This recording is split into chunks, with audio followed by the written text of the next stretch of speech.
I'm Jim Hastings. I'm a volunteer with the Campbell County Chamber of Commerce Business Advocacy Committee. And I have here Sergio Maldonado, who is running for Superintendent of Public Instruction. And so what we would like to do, ask you to do today is to introduce yourself. And then we have a basic question here that's several questions in one. Why are you running and why should I vote for you? And what is your expertise that lends to this position? Well, thank you very much, Jim, and for the Gillette Chamber of Commerce for this invitation. I will say that as I cruised on over, just a lot of rolling hills, blue sky, and I smile every time because when you go through a little community, I often ask myself this question: what are the children doing and where is their school located at? My name is Sergio Maldonado. I was born in the metropolis of Riverton. My mother is from the Northern Arapaho tribe, Ruth Francis Spoonhunter, and she met my father, who was from Pihuamo, Jalisco in Mexico. He came in as a little boy, and probably in the early 30s. They have both passed away, but I was born in Riverton, raised on a reservation. But when we were I was six. My father, who had been a carpenter, we moved to Tucson, Arizona, a very diversified, culturally connected community. Did all my schooling, graduated from high school in Tucson, and I came home immediately, although we spent our summers on the reservation with my mother's parents. But I remember telling my parents I wanted to go home. And two siblings, or two sisters, two brothers, I was the only one who made that kind of choice. Something about me, something about Wyoming that said this is where I belong. So I stayed here. And it was interesting because I was a freshman intro student at Central Wyoming College in the fall of '72. Old school thought was, when my grandma suggested, Sergio, go to this school, and my thoughts was, well, I just finished high school. So I went. You don't cast aside wisdom from your elders. And when she said that to me, it wasn't about go to school and drop out in a couple of weeks. It was go to school and finish. So I stayed there until from fall of '72 to December of '74. And we had a tribal education leader. And you know, as we go through life, each and every one of us come across people who lend a serious, significant being relevance to our lives. And one of them was a fellow by the name of Les Milam. And he was our education person out of Fort Washakie. And he made mention, he says, you know, when you visit your folks in Tucson, I want you to swing by this school. It was in Provo, Utah. And so I set it up. It was in the fall of '74. And I went down to BYU. You could drive up on campus, and I met three gentlemen who were, again, instrumental in my life. And January semester of '75, I transferred to Brigham Young and graduated in '78. I am a member of the Church of Jesus Christ of Latter-day Saints. But you know, as I look back on it, in high school, in Tucson, I enjoyed high school. I played tennis 4 years. But my concern at the time was Saigon pullout wasn't until '75. And so I knew as a student, as a young man, with the class in front of us and behind us, that the likelihood of getting shipped out to Vietnam was on the table. So that was on everybody's mind. What was it? 55,000 soldiers came home in boxes. And so when I came home, I transferred my selective service number, and it was incredibly high at the time, 267, although the numbers being pulled were well into the 300s. And so I was very aware of it. But at that time, like a lot of young people my age, you were connected to what's happening in the world, which then facilitated why I went into education. Came home, CWC, I was never called in.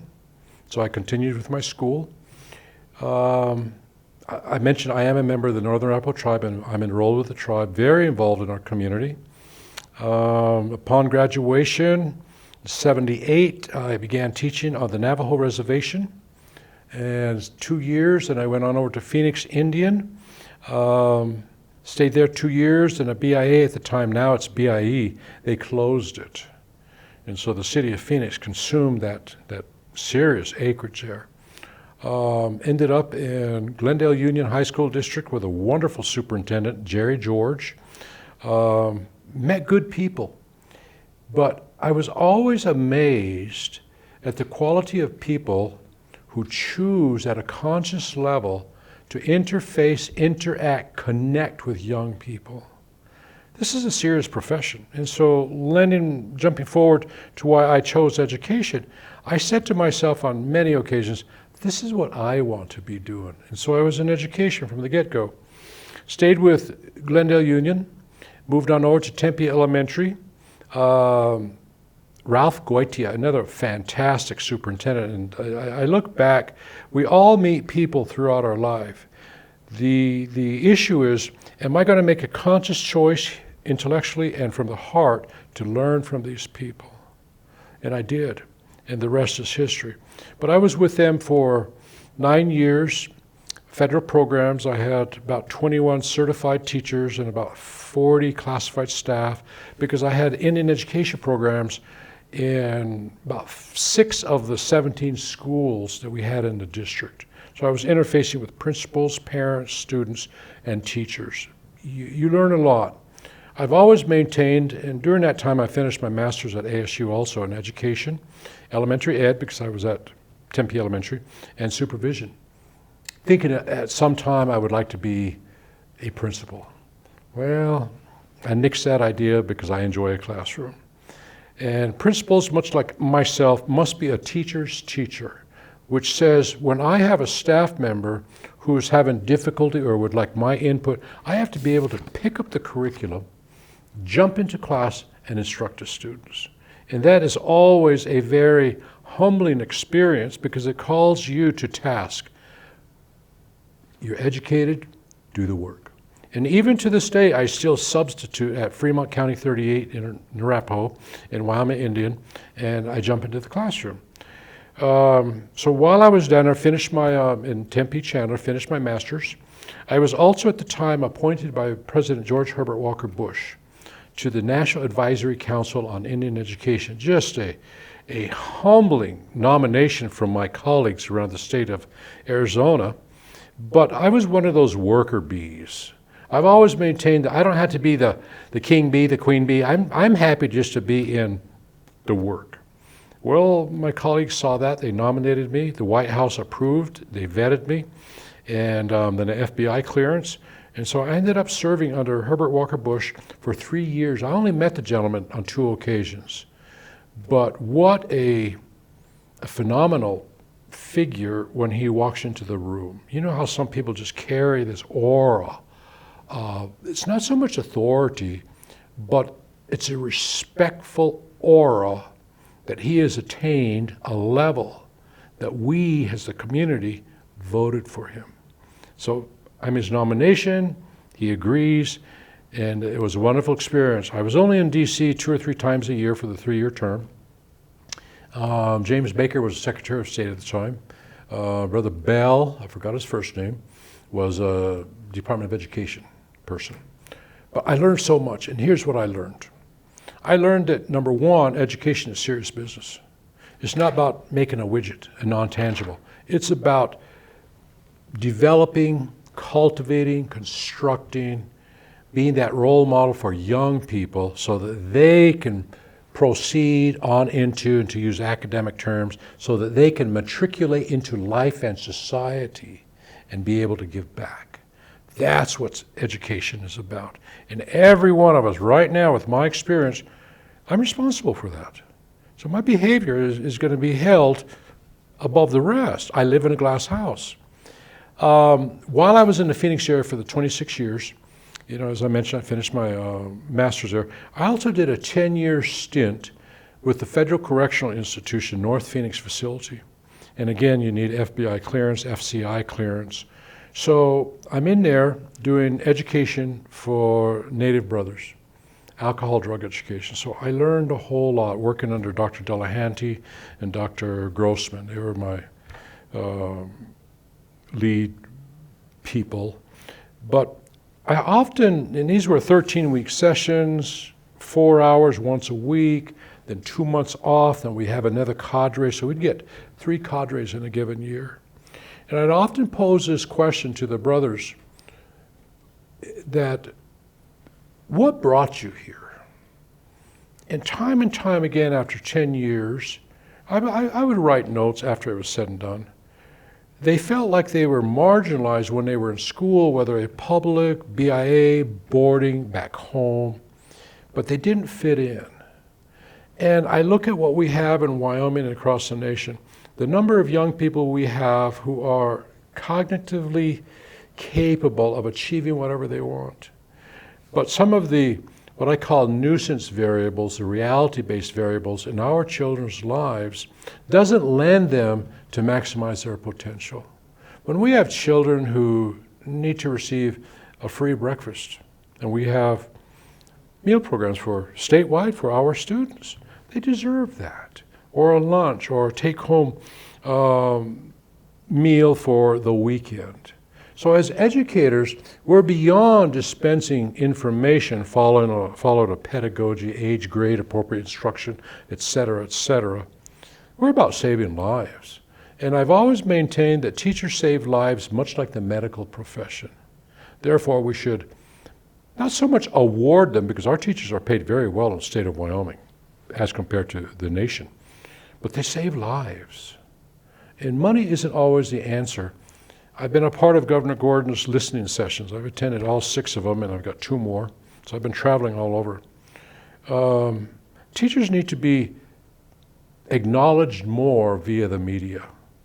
These teachers who are also a secondary mom, dad, clinical psychologist, counselor, advocate, communicator, friend, if I may, although we don't want to go into that area, but they are a significant person in the lives of our children. And so teachers have to be acknowledged for that. They are our frontline defense for American society as well as Wyoming.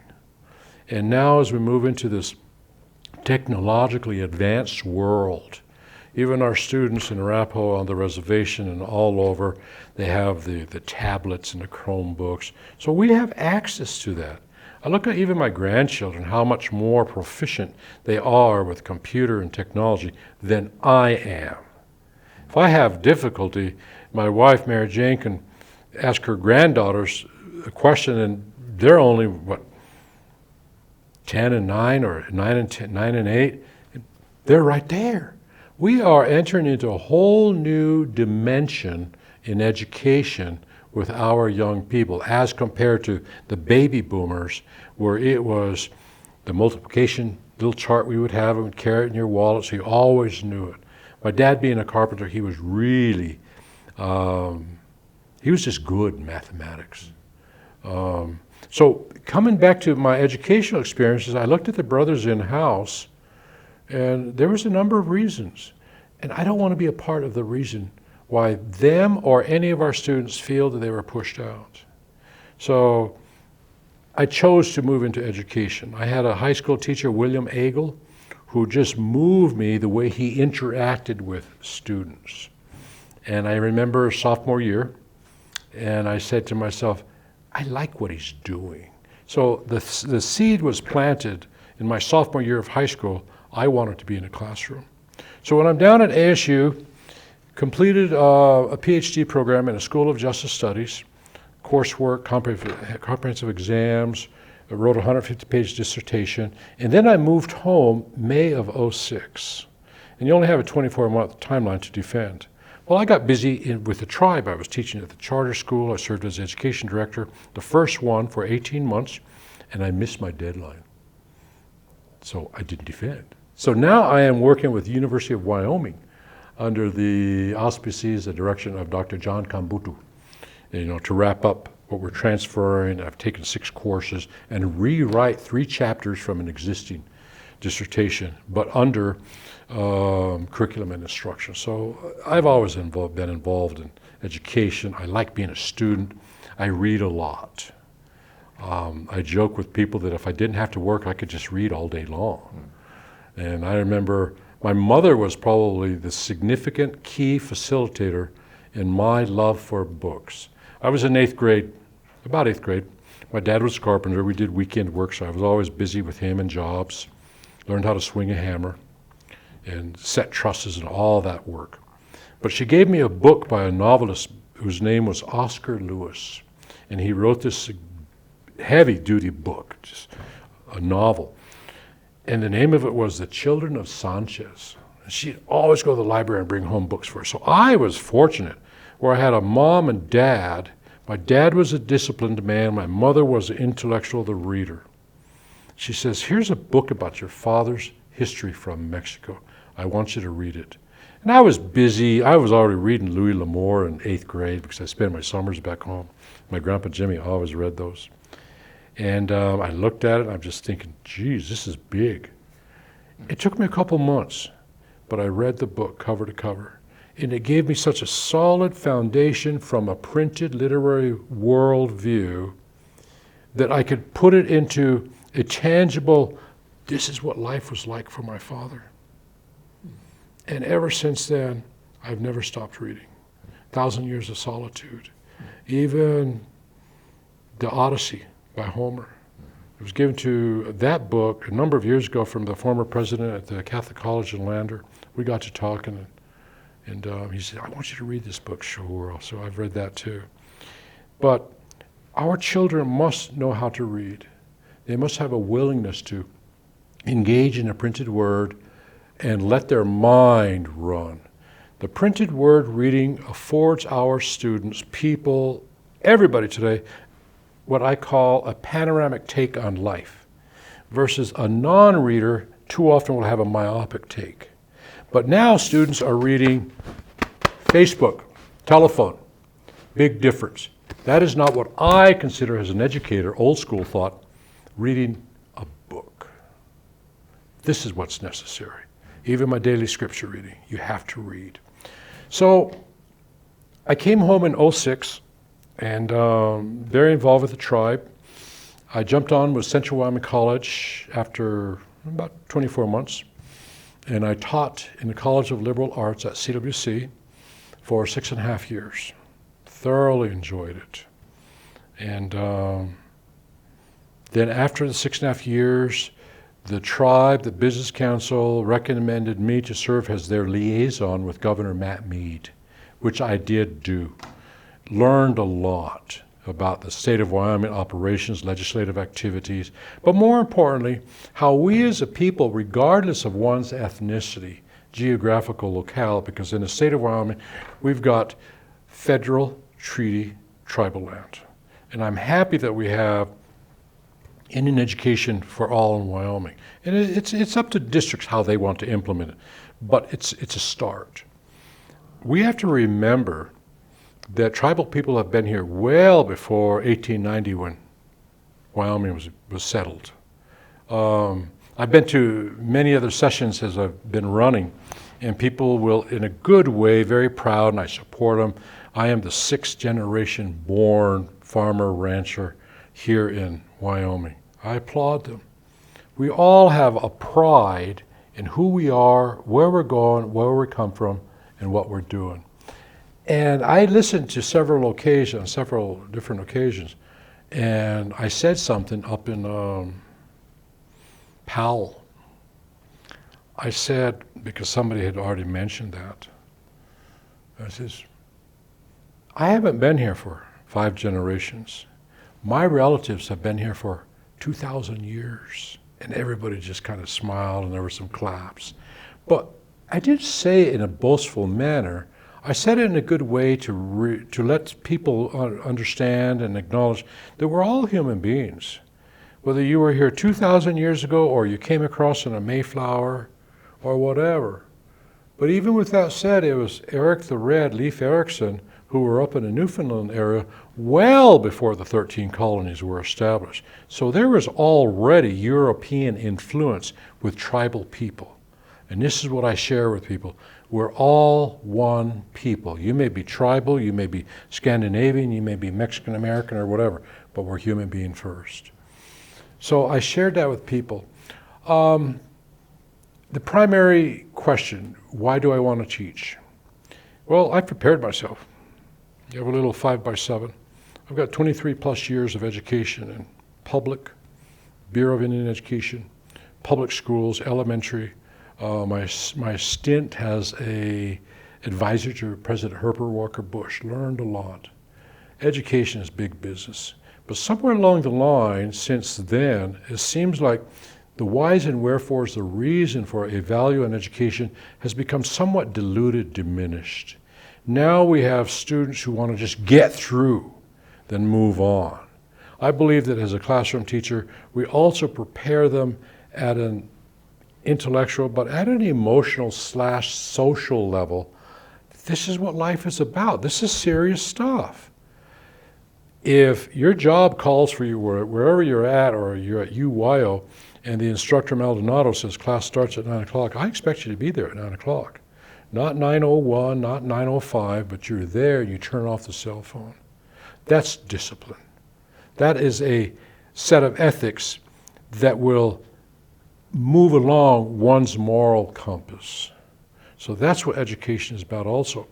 But I also recognize that as a public school teacher and now a hopeful candidate for the state superintendent of public instruction, the one group that we have to work with at a greater level is the parents in our community. Not every parent had a good K-12 experience. Not everybody went to college. My undergrad took me a full 6 years because I always worked. My graduate master's level, it was a full 8+ years because I had to work all the time. I didn't have that luxury of just, you can jump in and get done. I had to work. When you have children, I have 7 beautiful children. They're all grown now. And the PhD program, I've been plugging on this for going on 10+ years, and now finally I'm seeing light at the end of the tunnel. But we have to be more inclusive and acknowledging of our parents also. So teachers have a dual responsibility. Know your students, but also know their families. Be okay with that. Much like in statistical analysis, you have the variables that remain constant, and we know what those are, the variables that we can manipulate, and we can work with parents and students. We can also adjust curriculum as it comes about. You may have a class of, I think of the elementary that I work at, the Rappel 38. You may have a class of 18, and half of them are within that bell curve of we're good.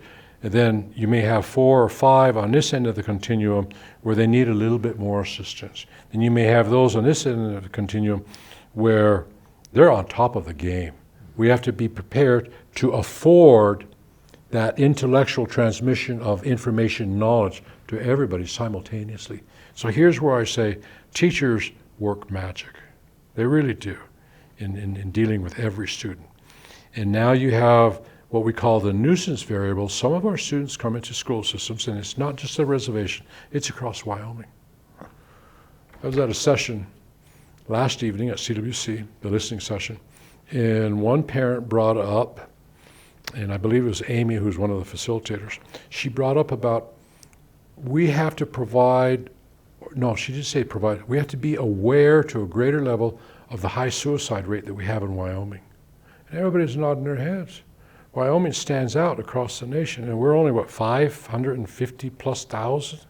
And yet we have a suicide rate that is phenomenal.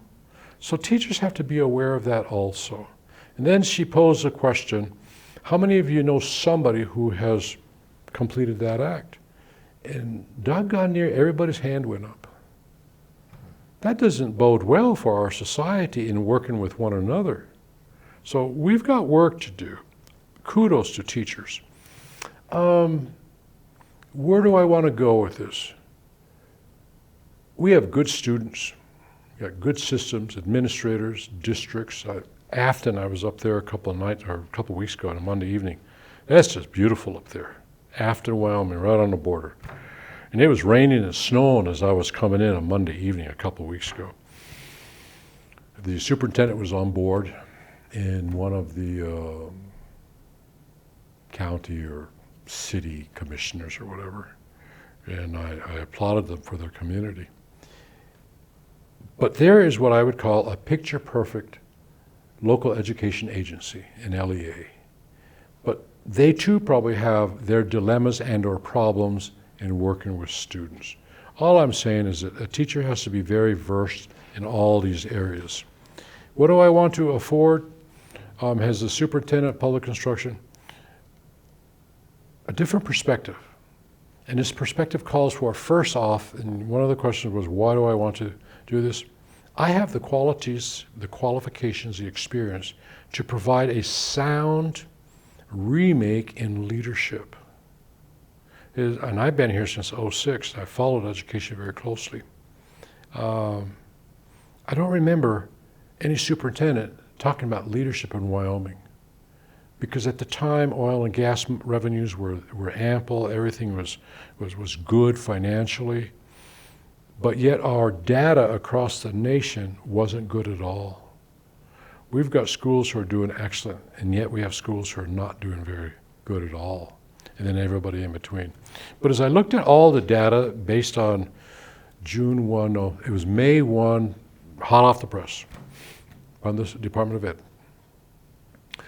I'm looking at everybody just highlighting and drawing a line so I can stay focused on 11 by 17 pieces of paper. And one school district stood out. And I'll go ahead and go public. Pinedale, little Pinedale. And I remember when I was at CWC, I had a school buddy, Rocky McWilliams, who was on a rodeo scholarship. And they're doing excellent. Yes, everybody has a little bit of needs improvement here to whatever degree, or not meeting standards and just doing exceptionally. But Pinedale stood out. They were phenomenal. And so as I'm looking at it and thinking about it, what is the variable that's bringing this small community to the tops of the group? And I settled upon this. I can be right, I can be wrong. You have community people who know who every student is in that little community. So if they see Sergio horsing around, somebody's going to say, hey, Serge, I'm going to tell your dad what you're doing. Does your mom know what you're doing? Or a school system, will the teacher call? There's no room for becoming Mr. Invisible. And that tells me that small communities, and this is a real generalization, a broad stroke, airbrush stroke, little communities know who their students are. There's no room for horsing around. No pun intended, it's a horse community. But they're doing wonderful. But at the same time, you look at Casper, you've got systems over there that are doing wonderful also. But everybody in between, it fluctuates. So it leads me back to this. What do I want to afford? I want to provide and afford the state of Wyoming a greater level of leadership based upon my credentials. That yes, we can. As Cesar Chavez would often say, si se puede, yes, we can. And we have to learn from one another. We have to be able to communicate with one another. What's working here may not work here. Again, because of this idiosyncrasies, whatever. But what's working here and what's not working here, let's bring them together. Let's find some commonalities. Let's find some consensus. Because this is about students. It's not a non-tangible widget. This is about students' lives. So this is what I want to provide. And I think on the next level, I would say this. No, would is a conditional. I will say this. I know that I am the best qualified candidate for this position. Somebody made mention. They said, you know, Sergio, you may have an uphill battle in front of you. I says, yeah, but every day that hill becomes more of a plateau. People know who I am. This is not my first run in a political experience. I challenged Brother Case, Senate District 25, on 2 occasions. Then House District 33, and Brother Allen, Jim Allen, got in. But with Brother Case, that first time around, I was 1,400 votes shy of equaling what he had. And that told everybody, along with Brother Case, he's a friend and colleague, is that it can be done. We should have had those 1,400 votes from the reservation. Our reservation community, with everybody, can throw in 7,000 votes just in Fremont County alone. So what I am sharing with people is that, yes, it may look like an uphill climb, but being progressively minded, philosophically, physically, this can be done. What's Wyoming called? The equality state. Well, maybe it's time that equality be put out there on a table with a new superintendent by the name of Sergio Maldonado Sr. It can be done. We are a diversified community. And yet we still have people who will turn their cheek towards disenfranchised Wyoming citizens. It may because, and it's not just a minority, you can be a poor non-minority, I don't use the term white. This paper's white. I've never met an Anglo, non-tribal who's this color. Unless you're talking about Johnny Winters, who's an albino, well, what a fantastic guitarist. We can have disenfranchised people from all walks of life who are still not receiving their fair share of the pie, an equitable distribution of education, whether it's going to come from a teacher, the family, or whatever. The whole issue of even just health for our students. Students do not do well if they're not healthy. Students do not do well if they know mom or dad is not healthy, or they're coming from a single parent home. Here's where it's the educators who are multiple names under just teacher. This is what they provide. I've done that myself, and I plan to continue to afford a greater level of leadership, but also communication with our legislative body. The way the legislation, in light of the oil and gas decline prices, our educational systems have been gutted.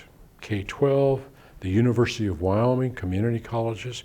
You cannot do that in a society if you hope to move forward in this condition of modernity, if I may. We must have, we will have, we need an educated body of people. Look at the number of young people upon high school graduation. If we were to do a serious check, how many stay in state to go to community college or UWyo?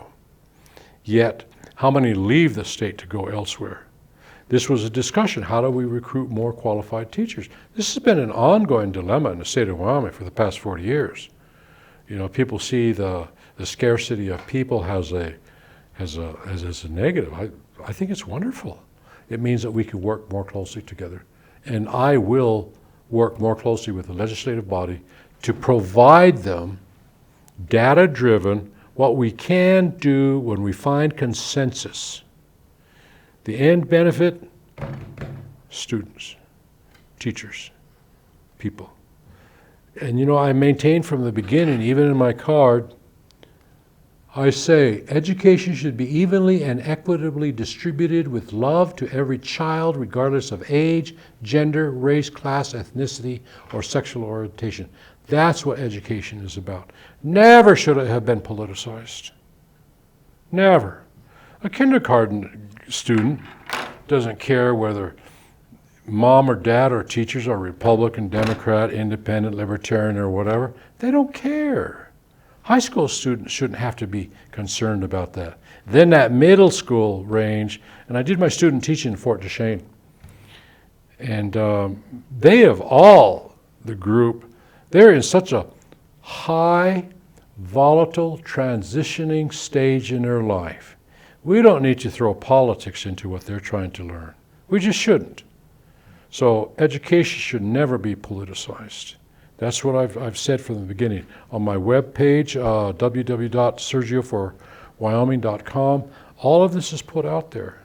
You know, on the notion of expertise, I will say this, and I tell this to everybody, especially when somebody says, well, I don't know whether I could go back to school.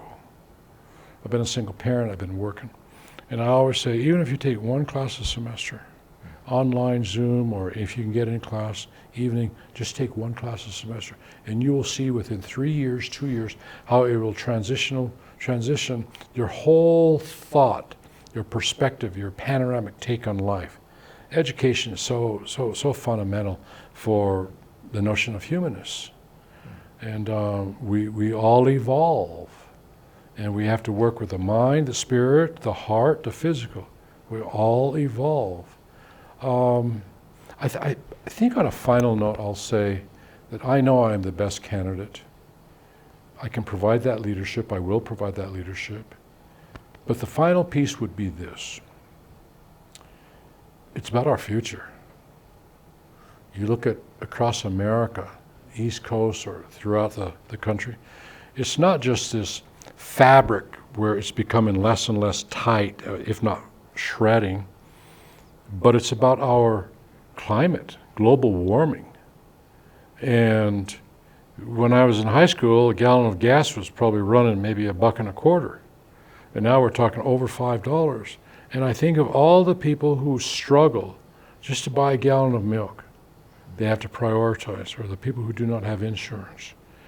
We have truly been blessed when you look around the world, as people in the Western Hemisphere, especially North America, Canada. We've been blessed. Let's not forget that. Well, we're going to lose it all if we don't take care of our children. I mean, we are going to lose it all. I have grandchildren. I hope they have clean water to drink, air to breathe, and I want to see them grow up. My middle son, him and Katie, have another baby coming around in October, his first little boy, and hard-working young man. Didn't go to the university route, much like his mother and I had hoped, but I remember him pulling me aside because he stayed at ASU for one semester, then he left. What do you want to do? His name is Blue Ground Bear. You know, Pops, I really like mechanics. I go, really? He never said that to me. He says, you know your 95 Chevy Caprice with a 350 overhead fuel injection vet motor that you've got? I go, yeah. He says, I would like to have that. I says, I'll sell it to you. And he kind of raised his eyebrows, got his attention, because he was always working part-time. He goes, how much? I says, I'll give it to you for $1. Really? So I gave it to him for $1, so when he transfers everything, the bill sale. He then got involved in a trade school down in the Phoenix area. 16-month program. So now all of our students are community college, university bound. We have to open up avenues for those students who want to learn a hand, you know, blue collar, whatever. We need plumbers. We need, you know what an electrician is making nowadays? Probably about 35, 40, 50 bucks an hour. That's some serious bank. So he finished this program, got hooked up with Toyota dealership in North Phoenix, stayed with them for a couple years, and he's all of 19 now. And he was a charter school graduate in Phoenix, making like $24 an hour. He's now up in North Arizona between Flagstaff and Williams. He is the second in command at the Harley-Davidson dealership because he's also a mechanic. And he's just a young man. He turned 28 last March. And he's happy, and he's found something that he loves. We have to provide an educational experience, books, whatever, for our young people where there's a passion. There's a willingness to give. There's a willingness to learn. That's what it's all about. And I, as the superintendent of public instruction, will help facilitate that. And I know our teachers do that. We have, what, 6,000 plus teachers across the state of Wyoming? They are all doing that. They're engaged in that. Now we just have to, and I almost said convince. It's not about convincing people. It's about sharing this idea with everybody so that all of our students will benefit.